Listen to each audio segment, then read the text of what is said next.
HCU భూ వివాదంపై రాజకీయ రచ్చ ఓ రేంజ్ లో నడుస్తోంది. భూముల బండారాన్ని తామే బయటపెట్టామని ఓ పార్టీ, భూముల అమ్మకాలను అడ్డుకునే సత్తా తమకే ఉందంటూ మరో పార్టీ పొలిటికల్ మంటలు పుట్టించాయి.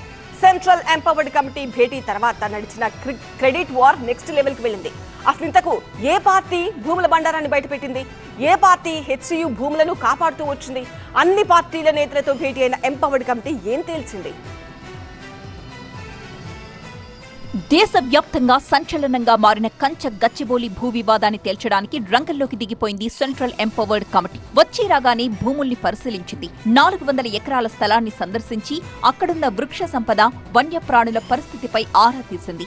ఆ తర్వాత హెచ్సియు విద్యార్థి సంఘాల నేతలతో ఎంపవర్డ్ కమిటీ భేటీ అయింది.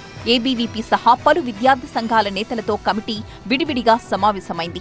ఇక తమ దగ్గరున్న ఆధారాల్ని కమిటీకి సమర్పించారు విద్యార్థి సంఘాల నేతలు. ఏఐ క్రియేషన్ అంటున్న వీడియోలు, ఫోటోలను కూడా అందజేశారు. ఎంపవర్డ్ కమిటీతో తెలంగాణ సీఎస్ శాంతికుమారి భేటీ అయ్యారు.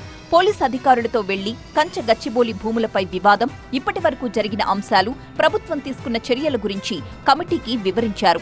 ఇటు బీఆర్ఎస్ టీం కూడా కమిటీని కలిసింది. హరీష్ రావు నేతృత్వంలో కమిటీని కలిసి 200 పేజీల నివేదిక అందజేశారు. ప్రభుత్వ తీరుపై విమర్శలు గుప్పించారు.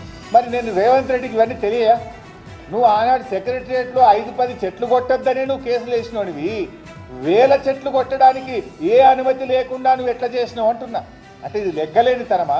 ఇది బరి తెగింప? ఇది నేరపూరితమైన నిర్లక్ష్యం కాదా?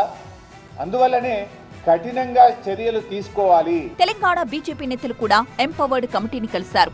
భూములను కాపాడాల్సిందిగా కమిటీని కోరారు. ప్రభుత్వం భూముల్ని అమ్ముకోవాలని చూస్తోందంటూ ఫైర్ అయ్యారు.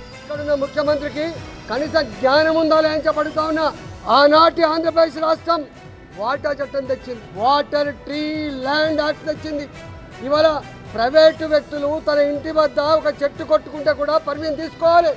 కానీ మరి నువ్వు 400 ఎకరాలలో కొన్ని వందల జింకలుండగా, కొన్ని వేల నెమలుండగా ఎవడప్ప జాగిరని చెప్పి చట్టం నీకు వర్తించదా? మొత్తంగా సిద్ధాంత దాస్ చైర్మన్ గా ఉన్న ఎంపవర్డ్ కమిటీ కంచ గచ్చిబౌలి భూములపై పూర్తిస్థాయి రిపోర్టును తయారు చేసి ఈ నెల 16న సుప్రీంకోర్టుకు అందించనుంది. ఇక చూడాలి కమిటీ ఏం తేలుస్తుందో.